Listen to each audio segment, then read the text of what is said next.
you're a freelancer, a remote worker, an hybrid 9-to-5 worker, or an independent contractor, you would agree with me that your workspace is like your powerhouse. And if you're doing a 9-to-5, yes, you go to the office and the office creates a workspace for you.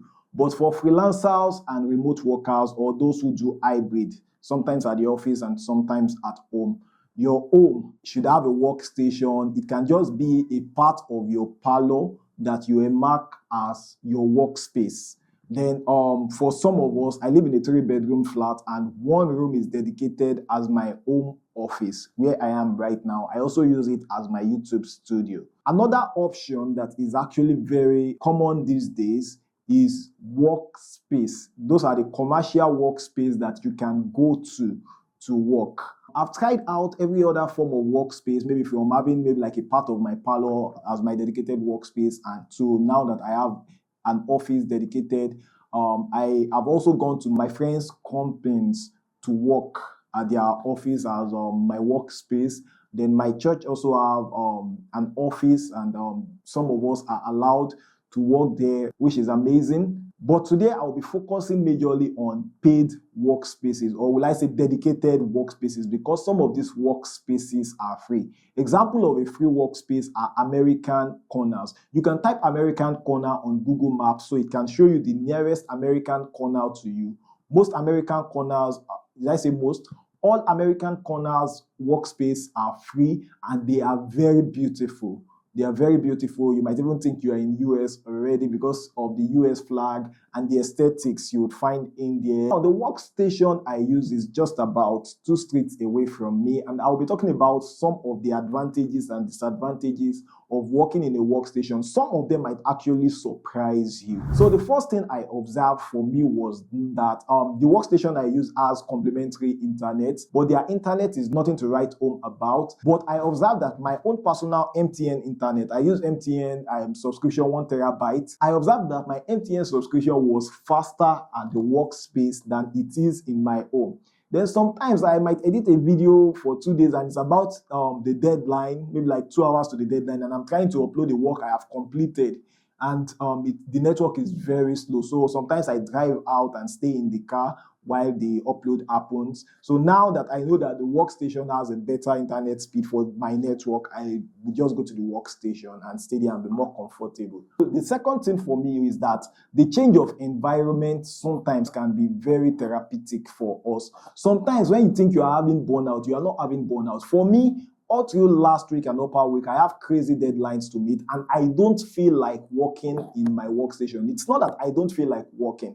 I don't feel like working in my workstation in this particular place. I felt like, I don't know, I just felt like exploring a different place. So I go to my church's work station to work. Then I realized that, I used to see a particular advert of a workspace somewhere in my estate. So I decided to try it out, and I'm going to be giving you guys the review of that workspace. This will give you an idea of what working in a workspace typically can be like. So aside the therapeutic feel, another advantage of working in the workspace that I paid for is that I think at around 12 o'clock, when I was still considering maybe ordering food or going home to go and get food, they brought coffee and biscuits for me, which is actually amazing. Something small to snack on. I've had my breakfast, so 12 o'clock, taking coffee to help me stay awake, to help me stay awake, and then the tea actually came in handy. I think I love that.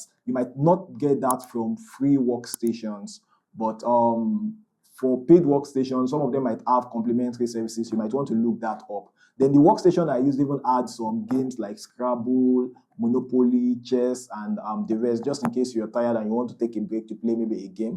I hope that doesn't constitute distraction to some persons. If it will be a distraction to you, although it's not actually in a conspicuous place, you have to request for it if you need it. So another advantage of working at that workspace versus working in my own personal workspace was the fact that I was able to focus way much more than I would if I was working at home in my own workspace. Some of you that live with your parents, we understand that despite you doing your job, your parents can call you to come and help with one thing or the other, which is a good thing. And for me, maybe like my wife might need my attention. My daughter too can come around to come and knock the door and say, Daddy, that's if she's at home. Most times she goes to crash. But I'm just trying to, if you have a pet, your pet can walk in frequently, and that can also be a distraction. Then another major distraction for me is my TikTok videos. Maybe like sometimes when I'm doing a design, if I already know what I'm going to do, I'm not really doing a lot of brain work anymore. I'm just implementing what I have iterated. So I love to play TikTok videos on the side while I do my work. So at the workstation, I can't actually do that, because the truth of it is that those TikTok videos sometimes can constitute distraction. But at the workstation, because other people are also working within the same space, although the day I went to the workstation last, I was the only one inside one of the rooms of the workstation, but I still observed the etiquette of not playing a TikTok video while I work. So I focused 100% on work. And I think somewhat it helped me to finish the work faster. Another good thing about the workstation I used was that it is way more silent than working from my home. Working from my home, as in it's actually quiet here. My place is an estate and it's a bit far from the road. So there is not much of a noise. Occasionally, maybe you might have maybe like your neighbor, maybe turning on generator, when there is no power supply. And it can actually constitute a noise pollution to you, but you understand they have to keep the generator on. Then sometimes aeroplane. This place is actually close to Ikeja Airport, so you hear the sound of plane passing by sometimes. Even sometimes when I'm recording a video like this, I have to stop. Then occasionally, maybe your neighbor is trying to fix their door, like it's happening right now. It's not something that happens quite frequently. And I'm hearing the sound of screwing machine and some hits occasionally, but you might not hear it. It's not that loud. Maybe the next building or the third building to mine, I guess. I don't know where that sound is coming from. So the workspace I use is actually way more quiet. It's not that it's not also in the residence, it's within the estate, but they add some foams at the glasses of their window. So the AC is on, so there is foam at the glasses of the window. So the external noise is not actually getting their way in a lot, which is an advantage for me. So it is way more quiet. You can actually hear a pin drop. Another advantage of the workspace is that you are guaranteed of a steady power supply from 8 o'clock to 5 p.m. that you are there. Especially if you're in a country like my country, Nigeria, where we have the issue with erratic power supply. That means as we are speaking right now I'm recording this video on solar. But if it was on the public power supply, as I'm speaking now, the power will just go out. For my friends that are not in Nigeria, so that happens a lot here in Nigeria. But then when you're working in a workstation, even if that happens, for some workstations they have UPS. Then for workstations that don't have UPS or don't have solar, what actually happens is they turn on the gen almost immediately, and I think that's actually great. So you are guaranteed of steady power supply. And even if you're working from home, at least like you are not running the power bill on your own prepaid meter. So you are saving electric costs, not working from home where you work from the workstation. So I think that's an advantage. Maybe for me personally, it's not much of a big advantage because I have generator and solar. If power supply is a challenge to you, of course, that would be a good advantage. But a very important thing to consider when you want to work in a workstation is that unlike me working from inside my house, there is the advantage of networking with people, with other freelancers, with other independent consultants, with other independent contractors, with other bloggers, with other people that do things that don't require them to wake up and go a 9 to 5. Do you understand? So you can network with people of like minds, even if you want to switch jobs, since you have other people that are working for other companies that adopt the remote work system or the hybrid work system. So it's easy for you to network with those kind of people and transition from one job to the other. So I think that is actually a very big advantage. Then if you want to network for other reasons too, maybe you're looking for husband, you're looking for wife. So the last advantage of working in a workspace versus working in my own workstation at home or any workspace at home is that it helps me have a specific rate that I can load into my invoice. So the workstation I use charge 4,000 naira per day. Although, yes, they have other packages, maybe like, I think 20,000 naira for 5 days. Is it 20,000? No, maybe like, I think maybe 18,000 naira for 5 days. They have some form of discount for longer package, but that doesn't really apply to me. I don't want to work there every day. If I'm working on a project and I envisage that, oh, this project I'm going to be using 3 days, so I can actually calculate and say 4,000 times 3, that's 12,000. So 12,000 will be the amount I will apportion for workspace. If I'm working from my own workspace, there is a tendency for me to calculate that amount as 0 and not load it into my invoice. Some clients actually love to see the invoice being broken down, like, okay, I would most likely not load that into my invoice, but since I will be paying somebody for the space, I would have to load it into my invoice. Then since I actually even know the rates, even if I'm not working from a workspace, I can charge it for my own space too. So now let's talk about the disadvantages of working in a commercial workspace.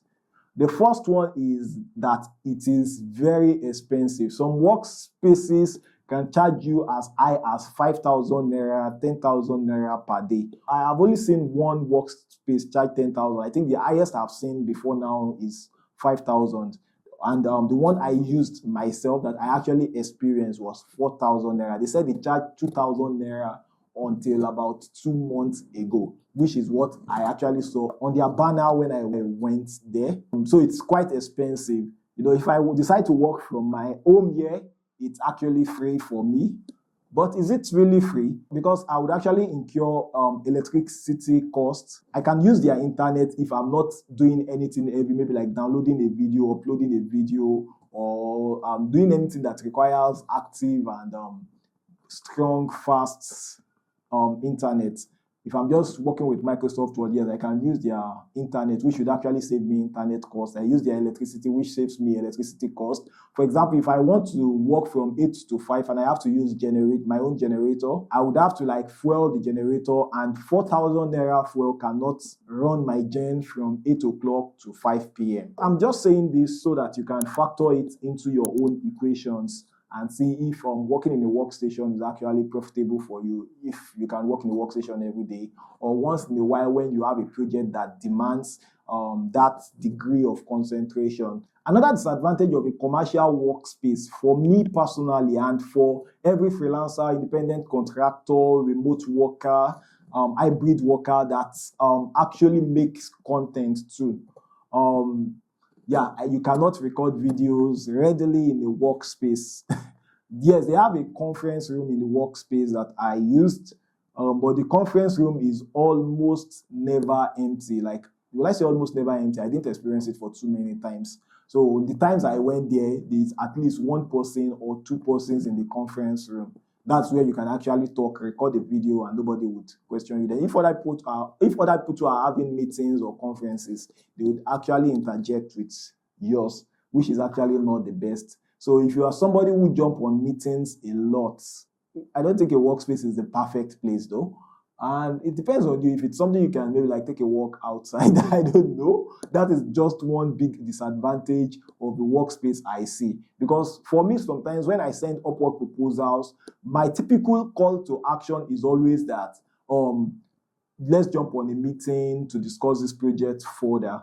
And if a client responds to my proposal, I want to jump on a meeting with that person almost instantly. If I'm in my house, whether I'm on my bed, in the kitchen, in the parlor, I can easily rush down into my office, turn on my camera. Yeah, that's even another advantage. If I'm doing a meeting from my house, I can use my camera, use my lights, and have better aesthetics that will even appeal to the client to take me more serious. But if I'm in a workstation, I would have to use my phone is good. I have an iPhone 12 Pro Max, but it's not as good as the camera. Let's leave that argument for another day. I won't be with my tripod. I won't be able to use my tripod at the workstation. So like I can't, if it's for an office meeting, maybe you are doing a 9-to-5 job and just want to jump your stand-up meeting. You just want to join your stand-up meeting. It doesn't matter your camera quality. But for me, the kind of meetings I have, I'm speaking to prospective clients, trying to convince them that I know my onions and I'm a serious person with business. So I can't appear just anyhow in meetings. But before we go, what are the other advantages, disadvantages, or challenges you have had with working in a commercial workspace? Or should I ask that, What workspace do you use presently? Do you use your office? Do you use your home, maybe like a portion of your living room? Do you have a dedicated office to? Do you use a commercial workspace, or are you just aware of any workspace around you? Do you know how much they charge, or just tell us their location? Someone watching this video can see your comment and can find the location of the workspace you drop helpful. Please don't forget to hit the like button, and if you are not subscribed to this channel, please subscribe. Nice to meet you.